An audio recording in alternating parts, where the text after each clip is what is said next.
LUCC के निवेशक अपने भुगतान को लेकर उत्तर प्रदेश के विभिन्न जनपदों में लगातार धरना प्रदर्शन कर रहे हैं। नमस्कार, आदाब। आप देख रहे हैं एसबी न्यूज यूपी और मैं हूं आपके साथ मकबूल अहमद। यूपी के बाराबंकी में चल रहे अनिश्चितकालीन धरने के 150 दिन पूरे होने पर एलयूसीसी के निवेशकों ने अपनी 14 सूत्रीय मांगों का ज्ञापन जिला प्रशासन को सौंपा है। एलयूसीसी के मुख्य आरोपी उत्तम सिंह राजपूत, शमीर अग्रवाल, माया राजपूत, शबाब हुसैन रिजवी और आर के सेट्टी के खिलाफ पुलिस ने कार्रवाई तेज कर दी है। इन पर 50,000 रुपए का इनाम भी घोषित किया गया है और रेलवे स्टेशन, हवाई अड्डे, बस स्टॉप आदि सार्वजनिक स्थानों पर इनके पोस्टर लगाए गए हैं। इसके बावजूद कई महीने बीत जाने के बाद भी ये आरोपी पुलिस की गिरफ्त से बाहर हैं। निवेशकों के उम्मीद थी कि 25 जनवरी के बाद से उनके भुगतान होने शुरू हो जाएंगे, लेकिन जनवरी समाप्त होने के कगार पर अभी तक कोई ठोस जानकारी सामने नहीं आई है। इससे एलयूसीसी के निवेशकों में निराशा और आक्रोश बढ़ रहा है। एलयूसीसी के निवेशकों ने सरकार से मांग की है कि आरोपियों की गिरफ्तारी कर उनकी संपत्तियों को जब्त किया जाए और निवेशकों का भुगतान सुनिश्चित किया जाए। इसके साथ ही वे लगातार धरना प्रदर्शन करके और उच्च अधिकारियों को ज्ञापन सौंपकर अपनी आवाज उठा रहे हैं। सरकार को चाहिए कि वह निवेशकों के हितों की रक्षा के लिए कोई ठोस कदम उठाए ताकि उनकी मेहनत की कमाई सुरक्षित रह सके और दोषियों को न्याय के कटघरे में लाया जा सके। ये तस्वीर आज बाराबंकी जिले की है, जहां पर हजारों की संख्या में निवेशकों ने धरना प्रदर्शन करते हुए 14 सूत्रीय ज्ञापन जिला प्रशासन को सौंपा है। अधिक जानकारी के लिए आप इस पूरी वीडियो को लास्ट तक देखिए। बाराबंकी में एलयूसीसी के भुगतान को लेकर निवेशकों ने 14 सूत्रीय मांगों को लेकर धरना प्रदर्शन करते हुए जिला प्रशासन को ज्ञापन सौंपा है।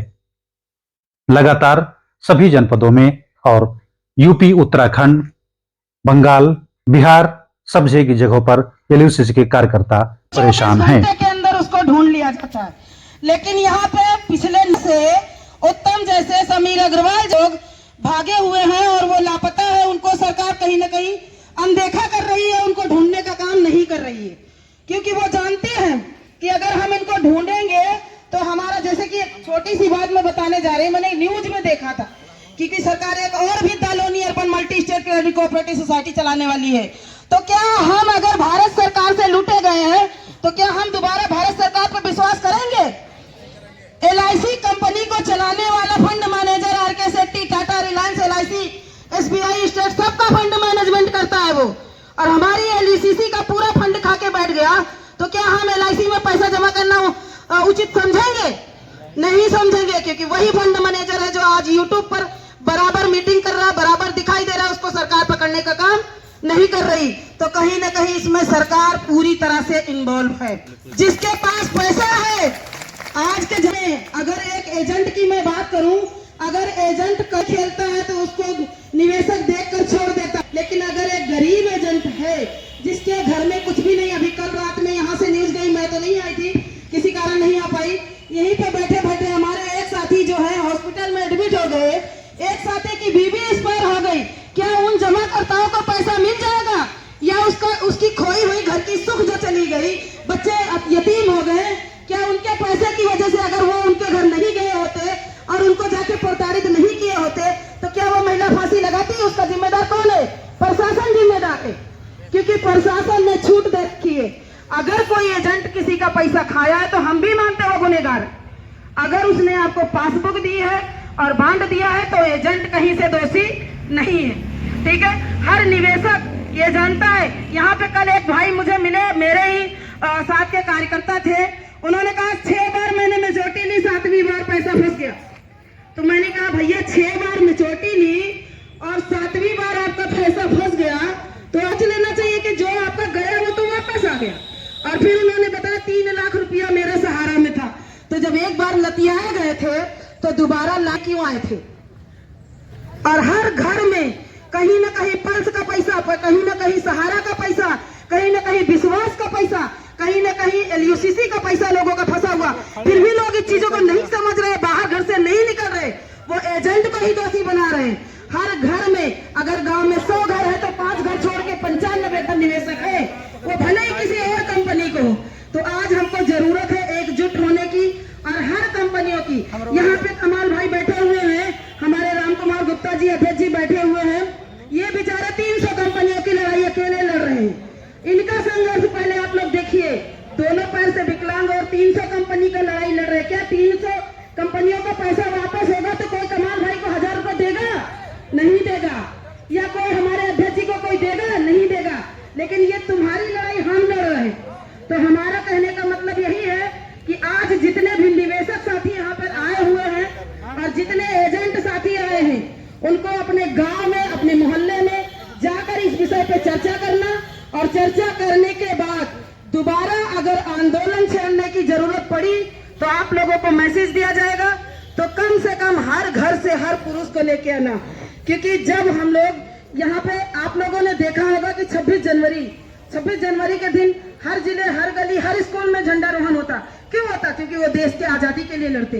और हमारी आजादी तब होगी जब हमारे लोगों का भुगतान होगा। हम आजाद नहीं हैं कि आप लोग मानते हैं कि हम आजाद हैं। मैं नहीं मानती कि हम आजाद हैं। हम चारों तरफ से घिरे हुए हैं। हमारी जनता, गरीब जनता आज भी जगह जगह दबाई जा रही, कुचली जा रही, और पुलिस प्रशासन, सरकार हम लोगों की बातों को अनसुना दे रहा है। आप लोग क्यों सरकार के साथ दे रहे हैं? इसलिए वो जो 5 किलो राशन देता है, अरे 50 करोड़ रुपए तुम्हारे देश से लेके गए तो 5 किलो राशन देने का क्या मतलब? हमारा पैसा हमें दे, हम इतने सक्षम है कि अपने परिवार को जिला सकते हैं। हमें हमारा पैसा चाहिए। ठीक है साथियों, बस मैं ज्यादा नहीं बोलूंगी। भुगतान करो या सत्ता छोड़ो, भारत छोड़ो, भुगतान करो या सत्ता छोड़ो, भारत छोड़ो, कर लेंगे अपना भुगतान, करेंगे हिंदुस्तान, कर लेंगे अपना भुगतान, आजाद करेंगे हिंदुस्तान, ईट शहीद बजा देंगे, ईट शहीद बजा देंगे, ठगों का हाल मिटा देंगे, ईट शहीद बजा देंगे। ठगों का हाल मिटा देंगे।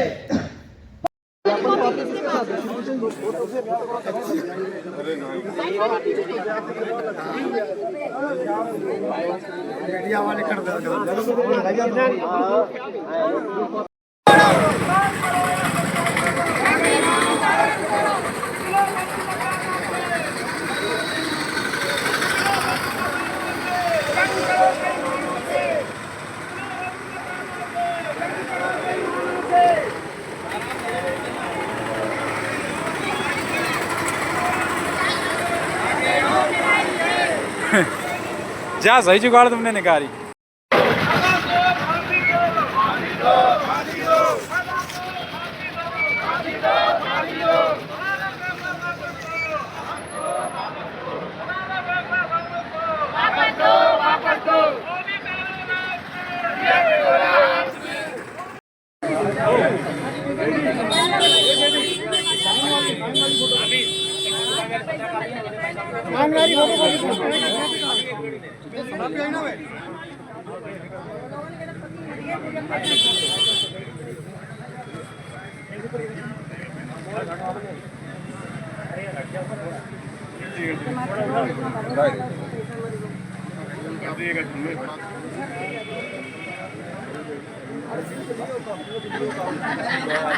ठीक है, आपकी बात ये वाली कोई जानकारी में